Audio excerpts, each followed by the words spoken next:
السلام علیکم ورحمۃ اللہ وبرکاتہ۔ محترم ناظرین کرام، آج کا ہمارا عنوان ہے اعتذار اور قربانی۔ میں ایک واقعہ آپ حضرات کے سامنے رکھنا چاہتا ہوں، اور جس میں آپ اور ہم سب مسلمانوں کے لیے بلکہ غیر مسلموں کے لیے بھی ایک رہنمائی اور ایک آئیڈیل واقعہ ہے۔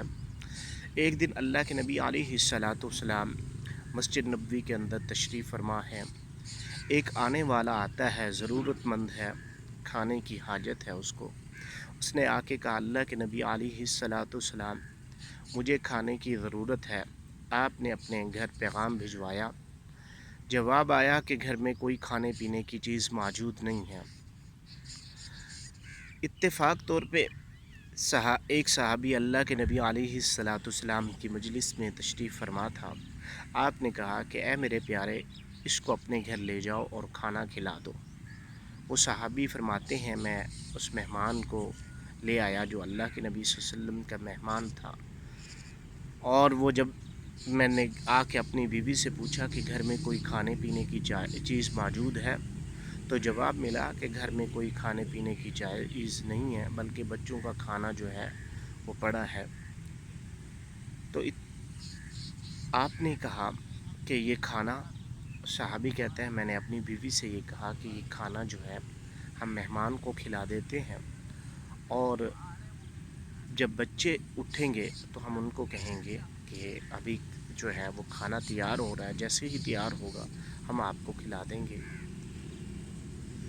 اور صحابی نے اپنی بیوی سے کہا کہ کھانا تھوڑا ہے، جیسے ہی ہم کھانا کھانا شروع کریں گے تو تم نے یہ کام کرنا ہے کہ تم نے چراغ کو بجھا دینا ہے۔ کھانا تیار ہوا اور کھانا جو ہے وہ مہمان کے سامنے رکھ دیا۔ صحابی رسول کے حکم کے تابع داری کرتے ہوئے اس کی بیوی نے چراغ بجھا دیا۔ مہمان جو ہے وہ کھانا کھاتا رہا، میزبان جو صحابی تھے وہ دیکھتے رہے، اور بلکہ وہ اپنے منہ کو چلاتے رہے تاکہ مہمان کو یہ احساس اور فیلنگ نہ ہو کہ میں کھانا نہیں کھا رہا۔ اس دور میں یہ بھی ایک جو ہے اچھی عادت نہیں تھی کہ مہمان کھانا کھائے اور میزبان جو ہے وہ آرام سے بیٹھا رہے۔